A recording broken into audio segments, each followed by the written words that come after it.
Bonjour à tous, ravi de vous retrouver pour l'instant T. Cette semaine plutôt, Pauline est absente, elle est de repos, rassurez-vous, tout va bien pour elle, elle est de retour lundi prochain. Alors notre invitée est la première femme à avoir bouclé un tour du monde en solitaire et en course à la voile. Aujourd'hui, elle navigue sur l'océan des mots et vient nous présenter son dernier roman et 10e livre, Soudain seul. Isabelle Autissier, bonjour. Bonjour. Merci de venir nous voir à TBO. Brest, c'est une ville que vous connaissez bien, une bouffée d'air marin, une rencontre avec des lecteurs. Oui, déjà la rencontre avec les lecteurs, quand on écrit un livre, c'est la moindre des choses quand même. Puis c'est toujours un plaisir de revenir à Brest, de revenir comme ça dans la Bretagne bretonnante. Vous avez beaucoup d'attaches avec le Bretagne, on va en reparler dans un instant. Invité aussi de cette émission, Ludovic Jean. Bonjour Ludo. Bonjour Fred. Vous allez nous parler de sport évidemment. Nous reviendrons sur la solitaire Le Figaro qui a fait étape à Concarneau et puis nous parlerons aussi encore voile, puisque Isabelle est là, de la Volvo Ocean Race, sans oublier un peu de foot évidemment, mais tout de suite c'est l'actualité du jour. Et pour commencer, cette audience peu ordinaire au prud'homme de Morlaix, ce lundi, 337 anciens salariés de l'abattoir GAD de Lampol-Guimiliau contestent leur licenciement par la CECAB, la coopérative morbihanaise. Vu le nombre de plaignants, l'audience a été délocalisée dans une salle du parc des expositions de Morlaix-Ploujean. Les anciens GAD ont perdu leur emploi après la liquidation de l'abattoir. C'était en octobre 2013. On parlait commerce ce lundi à Brest. Toute la journée se tenaient les assises du commerce au Quartz, une journée de réflexion et d'échange pour trouver des solutions pour relever le commerce brestois en souffrance après la crise et aussi avec les derniers aménagements du centre-ville, le commerce. Nous y reviendrons ce mardi dans l'instant T avec Jean-Luc Pollard, le vice-président de Brest Métropole en charge de ce dossier, et puis de Frédéric Deveau, le président des vitrines de Brest représentant les commerçants. Manifestation peu ordinaire ce samedi à Quimper, une quarantaine d'épargnants des coopératives de croissance ont défilé dans le centre-ville. Ils ont rencontré le maire, Ludovic Jolivet. Ces victimes de montages financiers hasardeux en veulent surtout aux banques. Ils ont assigné le crédit mutuel en justice il y a tout juste un mois. Certains ont perdu des dizaines de milliers d'euros. Julie Sicot était sur place. Devant une agence de la banque à Quimper, une quarantaine de manifestants étaient rassemblés ce samedi. Ils font partie des 1400 victimes de l'escroquerie de l'affaire de fait. 34 millions d'euros ont été perdus. Une manifestation symbolique. Il y a un mois, l'association des victimes a assigné le CMB en justice. Le Crédit Mutuel de Bretagne a des responsabilités en ayant au sein de sa banque soutenu une escroquerie. L'action aujourd'hui, c'est aussi pour les victimes, outre la honte, maintenant, elle signifie qu'elles sont très volontaires et qu'elles ne lâcheront rien pour que la banque leur propose une indemnité. La banque a pourtant prévenu Tracfin, la cellule de lutte contre les circuits financiers du ministère de l'économie. Mais trop tard, selon les victimes. Les victimes de cette escroquerie avaient déposé plus tôt au maire de la ville de Quimper une série de témoignages. J'ai développé un stress au point de réagir par des allergies et des développements cutanés désagréables dus à la crainte de perdre mon capital. J'ai dû me contraindre à prendre des antidépresseurs et je suis toujours sous traitement depuis le début de l'affaire. Des écrits qui révèlent leur détresse et leur souffrance. Ils ont investi combien, vos parents ? 80 000 euros. C'est énorme, c'est des économies de toute une vie. Eux, ils souhaitent même pas en parler. Encore une fois, il y a toujours ce sentiment de honte. Mes parents étaient passés par des CIF, ce sont des conseillers en investissement financier. Donc ils avaient vraiment assuré leurs arrières et malheureusement, ils se sont retrouvés dans une situation totalement incontrôlable. Ce rassemblement est le premier de l'association. Les victimes ont prévu de se retrouver chaque mois. Le Breton a du sang et il est généreux. Le don de sang en Bretagne se porte bien et dans le Finistère en particulier. À l'occasion de la journée nationale du don, Julie Sicot a rencontré un nouveau donneur à Quimper. 1 million de personnes par an ont besoin de sang en France. 650 dons par jour sont utilisés en Bretagne. Avec de tels chiffres, inutile de rappeler l'importance du don du sang. Et le mois de juin est crucial pour la collecte. Avant l'été, on va essayer d'augmenter nos réserves de sang parce qu'on sait que l'été, c'est une période sensible en termes de collecte. On a moins de donneurs. Alors en Bretagne, on a la chance, on est dans une région touristique, donc on a des touristes qui viennent donner sur nos collectes de bord de mer. Mais on sait que c'est une période un peu plus sensible l'été. Les donneurs réguliers ont répondu à l'appel. En Bretagne, ils sont plus de 5% à donner régulièrement leur sang. Je donne 2-3 fois par an. Quand c'est en semaine, qu'il n'y a pas le samedi, quand j'empiète sur mes horaires de travail pour venir donner mon sang. C'est hyper important d'avoir des donneurs justement pour sauver quelques vies. En France, pour donner, il faut avoir plus de 18 ans et peser plus de 50 kilos. Un geste bénévole et solidaire. C'est une poche de 480 millilitres et parfois c'est un petit peu moins en fonction du poids du donneur. Le volume total du sang d'un corps humain, c'est entre 5 et 6 litres. Le sang se régénère très vite, très rapidement, à condition de bien s'hydrater, il n'y a pas de souci. On inspire. Ça va ? Ça va. En plus de la collecte, l'objectif de ces journées événementielles est aussi d'attirer de nouveaux donneurs. Anthony a sauté le pas ce samedi. Aujourd'hui, je pète la forme, donc on y va, quoi. Je me suis renseigné, c'est tous les 2 mois, donc c'est que 10 minutes apparemment, donc c'est rien 10 minutes, quoi. Après le don, il aura bien sûr droit à la collation, passage obligatoire. Et si vous avez loupé cette collecte événementielle tout au long de l'année, les dons peuvent se faire dans les maisons du don du département ou lors des collectes mobiles. Allez, le Breton est généreux, il est même parfois sportif. On passe maintenant à l'instant sport. Donc place au sport maintenant avec Ludovic Jean. Ludovic, un week-end assez chargé au niveau du sport, mais surtout de la voile, puisque la solitaire Le Figaro faisait étape à Concarneau ce week-end. La flotte a été éprouvée, retardée par les conditions météo la semaine dernière en golfe de Gascogne. Donc le passage à Concarneau a été un petit peu plus rapide que prévu. Et on découvre donc l'ambiance sur les pontons avant le grand départ vers la Cornouaille anglaise avec ce reportage de Julie Sicot. Le pas est pressé. Jeanne Grégoire, ancienne skippeuse qui travaille aujourd'hui au Pôle France à Port-la-Forêt, vient donner les derniers conseils aux skippers à quelques minutes du départ. Alors forcément, avec les plus jeunes, je vais me servir de mon expérience. J'essaie d'être présente aux arrivées, s'ils ont des besoins qui peuvent être un peu particuliers sur des demandes de règles de course, sur des demandes de soutien, quels qu'ils soient. Et puis aussi d'organiser les briefings météo à l'étranger. Parmi les skippers observés par cette professionnelle de la voile, Sébastien Simon, 9e du classement et vainqueur à 24 ans de la seconde étape entre Sancencho et Concarneau. Je ne me considère pas comme un favori, loin de là, plutôt comme un outsider. Et cette position me va très bien pour l'instant et je compte continuer dans cet axe-là. Voilà.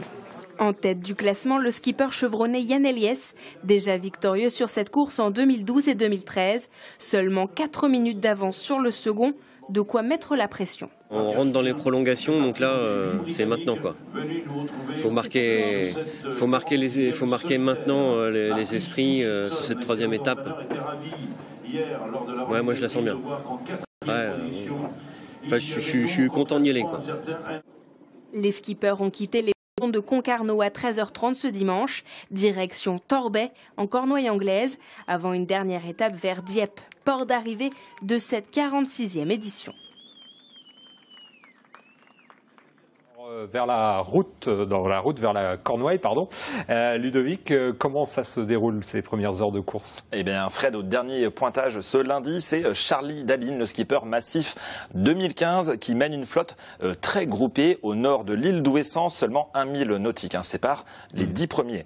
Les concurrents sont attendus mercredi soir dans le port de Torquay, au sud de l'Angleterre, le terme de cette 3e étape. Julie Sicot l'a dit dans son reportage que c'est Yann Eliès, le skipper de groupe Keguiner, le semi-espoir, qui est actuellement leader du classement général provisoire. Mais les écarts sont très minces en tête de la course. Rien n'est donc joué dans cette 46e édition de la solitaire du Figaro.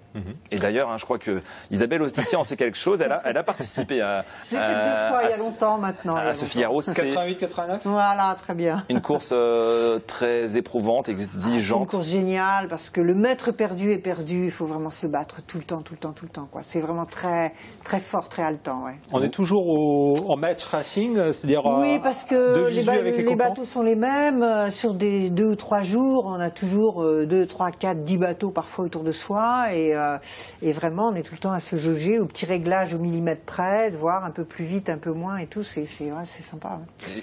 Ludovic, il y a une autre course dont on va faire mention, c'est la Volvo Ocean Race. Alors là, c'est pas dans le Finistère, mais c'est juste à côté, à Lorient. Et il y avait une arrivée à Lorient, une nouvelle page de la Volvo Ocean Race. Cette course à la voile autour du monde en équipage avec escale a été écrite jeudi dernier avec la victoire dans l'étape entre Lisbonne et Lorient de l'équipage 100% féminin Team SCA emmené par Samantha Davis. Demain, mardi 16 juin, sera donné le départ de la 9e et dernière étape entre Lorient et Göteborg en Suède.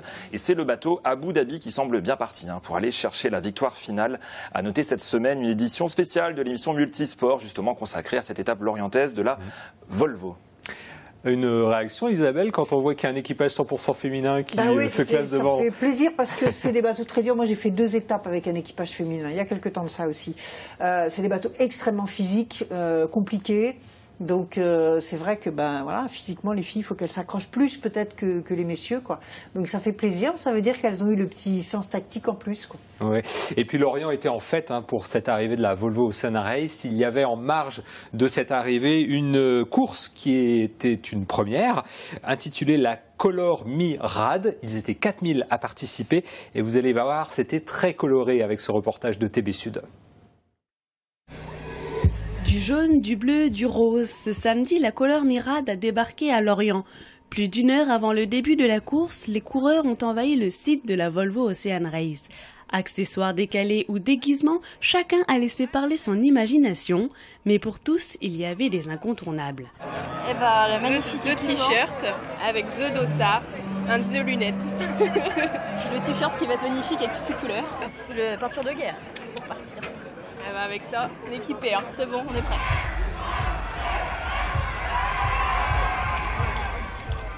Ce rendez-vous lorientais est la 9e course de la sorte à se dérouler en France. Ils étaient 12 000 coureurs en mai dernier dans les rues de Rennes. Ce samedi, ils étaient encore 4 000 à parcourir les 5 km de la base des sous-marins au centre-ville. Surtout des jeunes en groupe, mais aussi des familles, l'engouement pour cette course venue des États-Unis est grandissant. Je crois que ça marche parce qu'il n'y a pas de chronométrage, il n'y a pas d'envie de faire de la compétition. On se rassemble entre potes, c'est du fractionné dans le fond, on s'arrête à tous les kilomètres. Et puis dans le fond, on est là pour s'amuser, s'éclater, partager. C'est la première fois qu'on se lance quelque chose mais qui est positif. Quand on se lance du sable, ça fait mal. Quand on se lance une boule de neige, ça peut faire mal. Là, c'est de la poudre qui dans le fond nous colorie, donc c'est que du bonheur. Avec près de 30 minutes de retard, les départs se sont succédés pendant plus d'1 heure. Très vite, la course perd de son allure. À chaque kilomètre, les bornes de couleurs ralentissent le rythme. Le côté festif prend alors le dessus. Il y a une bonne ambiance, c'est génial. On continue. C'est bon, c'est sympa entre amis. C'est beau, on profite. Puis ils sont pas de manger la farine. Exactement. Et pour immortaliser cet après-midi coloré, rien de mieux qu'un selfie pour se sentir appartenir à la communauté des 53 000 Français déjà contaminés par le phénomène. Voilà, beaucoup de couleurs. Il y en avait aussi sur les terrains de foot. Il y a encore quelques matchs. La saison des championnats est terminée, mais il y avait la Coupe de Bretagne. Et ces finales, vous avez pu les suivre en direct ce dimanche depuis Plougonvin dans le Nord Finistère avec chez les féminines, on va le voir en image, la victoire éclatante de l'en avant de Guingamp qui n'a pas fait dans le détail. Victoire 7-0 des réservistes guingampaises face aux joueuses du Stade brestois. On ne va pas vous montrer tous les buts, ce serait trop long. Mais victoire logique et sans surprise. C'est du sexisme. Pas du tout, pas du tout. Et c'est donc victoire, je disais sans surprise. Ludovic. Allez-y, Ludovic. Guingamp qui menait déjà 5-0 à la pause. 2 joueuses ont notamment marqué de leur empreinte cette finale. Océan Ringenbach et Mélodie Vinger ont chacune inscrit un triplé. Et puis chez les messieurs, on retrouvait là encore le Stade brestois avec une issue plus favorable cette fois-ci. Quand je vous parle du Stade brestois, je vous parle de l'équipe C qui évoluait cette saison en DSR, championnat qu'ils ont d'ailleurs remporté. Et ils ont donc ponctué leur saison par une très belle victoire en finale de cette Coupe de Bretagne messieurs face à Cesson, club de division d'honneur. Succès 2-1. Les buts brestois ont été inscrits en toute fin de première mi-temps par Mohamed Trélu et Geoffrey Lidourin. Cesson va réduire le score à l'heure de jeu, mais cela n'empêchera pas les Finistériens de remporter ce beau trophée. Saison accomplie donc pour l'équipe C du Stade brestois qui réalise le doublé Coupe Championnat. Pour terminer, Ludovic, une nouvelle venue dans le calendrier des trailers. Ces coureurs à pied qui ne connaissent pas du tout l'asphalte ni le bitume, puisqu'ils courent dans la nature. Ça se passait à Sainte-Anne-du-Porzic. Et c'était une grande première, Fred, en Bretagne, les 24 heures de trail de Sainte-Anne-du-Porzic, organisées par la team Humblaise. Vrai succès pour cette course en relais qui a réuni 49 équipes de 6 coureurs. C'est seulement la 3e épreuve de ce type en France. L'équipe vainqueur se nomme les Sudistes et ils ont parcouru 68 tours de 4,5 km, soit un peu plus de 300 km en 24 heures. De quoi laisser quelques traces tout de même au niveau des organismes. En ce lundi, l'intégralité du reportage consacré à ces 24 heures de trail est à retrouver dans l'émission Ça valait le détour cette semaine. Voilà, donc il faut rester sur TBO et rester avec nous tout de suite puisqu'on passe à la partie invité et on reste dans l'aventure avec vous, Isabelle Autissier, grande aventurière quand même des mers australes.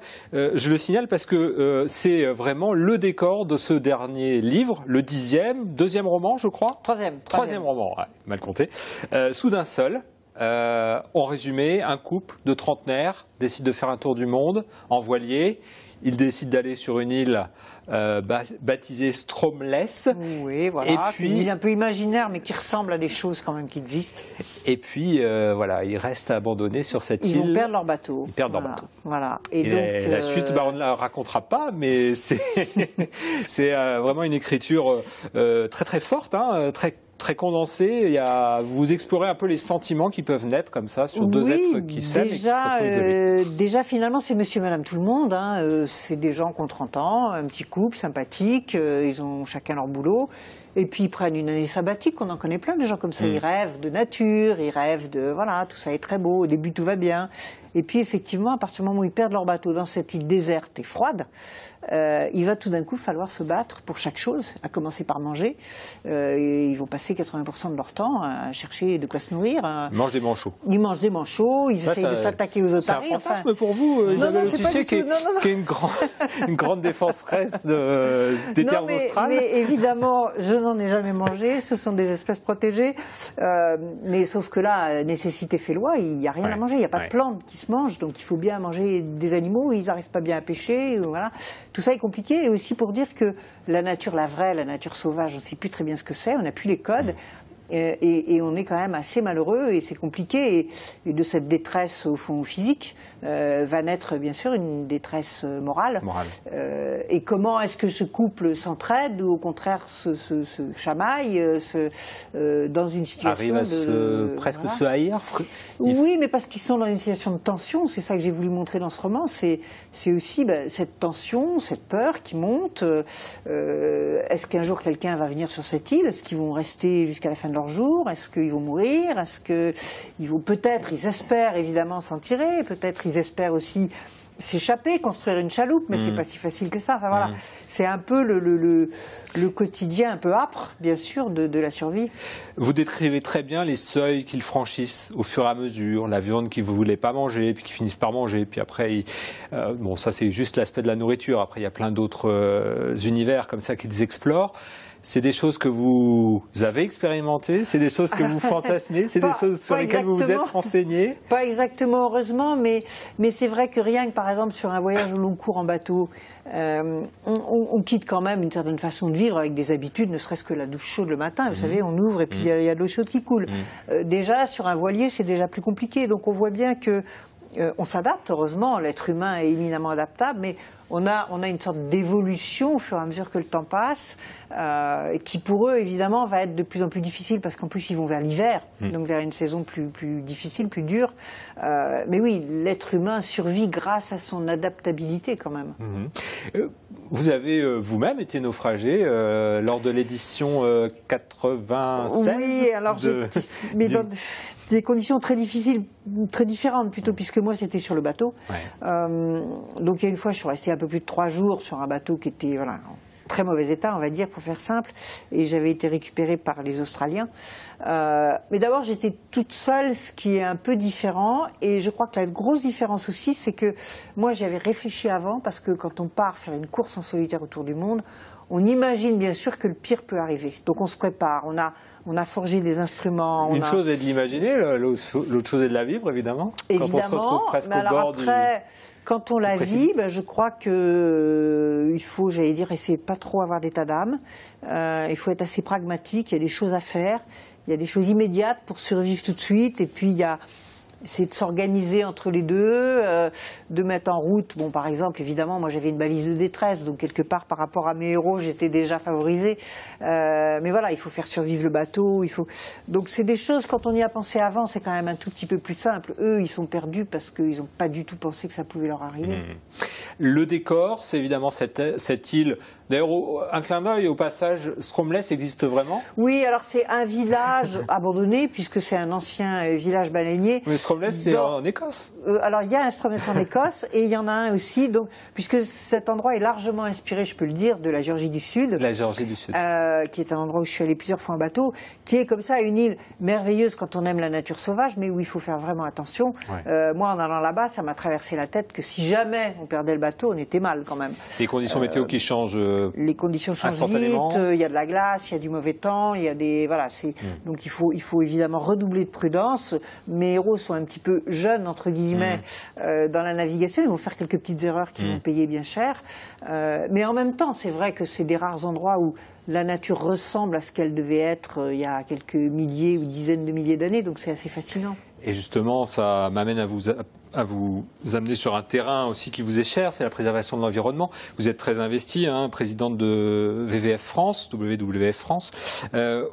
Quand vous décrivez le décor, parce qu'ils échouent dans une ancienne base de la pêche à la baleine, vous décrivez ce court laps de temps où on a chassé quasiment anéanti la faune des Grands Sud. C'est quelque chose qui vous tient à cœur, l'engagement pour la préservation de l'environnement? Et ce qui est très intéressant, c'est qu'aujourd'hui, on juge de manière très sévère cette époque de chasse à la baleine et aux mammifères marins, en disant vraiment c'était n'importe quoi. On fait aujourd'hui la même chose sur un certain nombre d'autres espèces. Je pense aux requins, par exemple, qu'on est en train d'exterminer. On en a exterminé déjà 90% en 25-30 ans. Donc, vous positionnez vraiment contre la chasse aux requins? Oui, évidemment. On connaît que les ailerons de requin, on coupe les ailerons, on rejette la bête à moitié morte, c'est évidemment cruel et inutile. Mais aujourd'hui, on n'a toujours pas bien compris que nous avons besoin de la nature parce que nous en faisons partie et que toute cette biodiversité, toutes ces espèces servent toutes à quelque chose.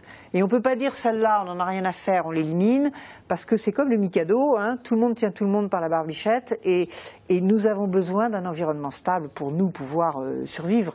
Donc voilà, donc c'est pour ça que chaque espèce est importante. Aujourd'hui, vous attendez quoi comme décision la plus urgente, celle pour laquelle vous vous mobilisez le plus? Écoutez, aujourd'hui, on a un horizon à relativement court terme, c'est la conférence climat de la fin de l'année. Il faut absolument qu'on conserve un climat stable. Si on n'a pas de climat stable, on va déstabiliser tout derrière. Évidemment, le climat, le régime des eaux, l'agriculture, les espèces vivantes, donc le commerce, donc la politique, donc la paix, donc voilà. Donc on a réussi à survivre parce qu'on a eu un climat très stable depuis des centaines de milliers d'années. Il faut arrêter de jouer avec le feu, donc il faut prendre des décisions fortes. Même si aujourd'hui elles paraissent difficiles, elles seront encore pires et encore plus difficiles à prendre quand il faudra les prendre dans 10, 20 ou 30 ans. Merci beaucoup Isabelle Autissier. Si vous aviez déjà navigué avec Isabelle Autissier, vous pouvez continuer à voyager avec elle, avec votre écriture qui est vraiment très forte. Vous explorez beaucoup de choses dans ce livre Soudain seul, aux éditions Stock. C'est le 3e roman. J'ai bien retenu. Merci beaucoup. On va tout de suite passer au Focus Programme. On découvre justement un documentaire sur un Rennais qui s'est fabriqué lui-même une main bionique. Une prothèse myoélectrique, c'est une main électrique commandée par des capteurs musculaires. Et si j'ai lancé ce projet, c'est parce que la mienne tombe souvent en panne et que celles qui sont super sophistiquées coûtent au moins un bras, 40 000 €. Mon projet a commencé il y a un peu plus d'1 an quand j'ai rencontré le LabFab de Rennes. C'est un laboratoire de fabrication mis en place par des ingénieurs bidouilleurs Salut les gars, qui accueillent le grand public et leur donnent la possibilité d'apprendre à utiliser des machines, comme l'imprimante 3D par exemple, pour réaliser des projets comme le mien. À partir de là, on a trouvé le robot InMove, qui est en open source sur Internet. Ça veut dire qu'on a pu télécharger les plans gratuitement et fabriquer à la main. Le défi consistait alors à contrôler cette main avec mon corps plutôt qu'avec un ordinateur. Depuis, je me suis retrouvé dans une histoire humaine qui me fait rencontrer des gens, apprendre, voyager et qui en plus va aider d'autres personnes dans le monde. Voilà, si vous êtes captivé par les programmes de TBO comme Isabelle Autissier à l'instant, restez évidemment sur notre chaîne. Merci Ludovic, merci Isabelle. Merci. Nous, on se retrouve demain à la même heure. Bonne soirée et à très bientôt.